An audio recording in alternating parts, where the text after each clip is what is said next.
যে সমস্ত স্বামীরা বিদেশে যা, স্ত্রীদেরকে রেখে স্বামীরা বিদেশে যা, বিদেশে গেলে হয় কি যে আপনি 1 বছর 2 বছর 3 বছরের মাঝে আসতে পারতেছেন না, 5 বছরের মাঝে আসতে পারতেছেন না। আবার অনেক সময় আমাদের স্ত্রী যারা রয়েছেন তারা বিদেশে যা, গেলে স্বামী দেশে থাকে, স্ত্রীও সেম 1 বছর 2 বছর 3 বছর 5 বছরের মাঝে আসতে পারে না। তাহলে এই অবস্থায় তাদের জীবনযাপনটা দুজন দু জায়গায় থাকার কারণে কেমন জীবনযাপন হবে? ইসলাম কি বলে? সত্যিকার অর্থে একজন স্বামী তার স্ত্রীর পোশাক, স্ত্রী তার স্বামীর পোশাক, যেটা আল্লাহ তাআলা কোরআনে কারিমের মাঝে বলেছেন, হুন্না লিবাসুল লাকুম ওয়া আনতুম লিবাসুল লাহুন। একজন আরেকজনের পোশাক, স্বামী তার স্ত্রীর পোশাক, স্ত্রী তার স্বামীর পোশাক। তাহলে পোশাককে কি দূরে রাখা যায় কিনা? আপনার বডি থেকে পোশাকটা কি দূরে রাখা যায় কিনা?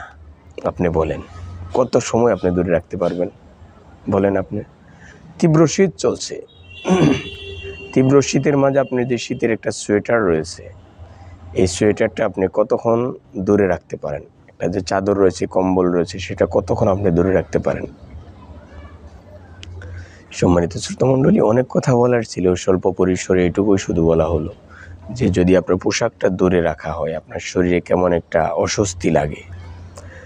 তাহলে স্বামী স্ত্রী বিদেশে যারা থাকে, তাহলে দেশে যে স্বামী স্ত্রী রয়েছে তারা যে কত একটা অধিকার নষ্ট হচ্ছে, এটা আমাদের অবশ্যই চিন্তায় রাখতে হবে মাথায়।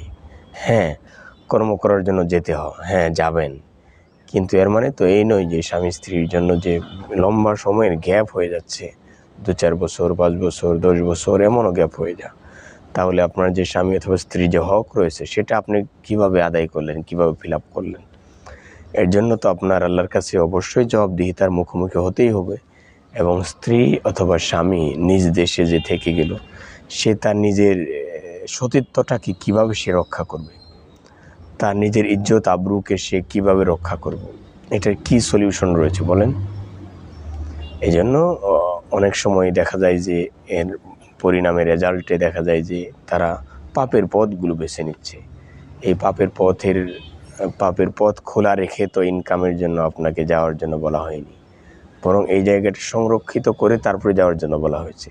তাহলে কী করা যায়? অবশ্য ইসলামী শরীয়ত আপনাকে বলেছে যে 1 মাস 2 মাস 3 মাস সর্বোচ্চ 4 মাস আপনি আপনার স্ত্রী থেকে, আপনার স্বামী থেকে দূরে থাকার একটা সময় ইসলাম আপনাকে কোনোভাবে একটু সুযোগ করে দিয়েছে। কিন্তু এর মানে এই নয় যে বছরের পর বছর আপনি বিদেশে থাকলেন, আপনি স্ত্রী থেকে দূরে থাকলেন, স্ত্রী স্বামী থেকে দূরে থাকলো। বরং স্ত্রীর জন্য কি বলা হয়েছে, যখন স্বামী অর্ডার করবে সাথে সাথেই তাকে এই ডাকে সাড়া দিতে হবে। যদি রোজাও রেখে থাকে, নফল রোজা যদি রেখে থাকে, এই রোজাটা ভেঙে হলেও স্বামীর ডাকে তাকে সাড়া দিতে হবে। চিন্তা করেন তাহলে 1 বছর 2 বছর 3 বছর 5 বছর থাকার তো কোনো স্কোপই নেই। হ্যাঁ, তারপরে ইনকাম দরকার রয়েছে, কিন্তু এটি ইসলামের সৌন্দর্যের ভিতরেই আপনাকে করতে হবে। বিদেশ করেন, প্রবাস করেন, বাণিজ্য করেন, অনেক দূরে থাকেন, কিন্তু এটা ইসলামের গণ্ডির ভিতরে থেকেই আপনাকে করতে হবে। আল্লাহ তাআলা যেন আমাদেরকে বোঝার তৌফিক দান করেন।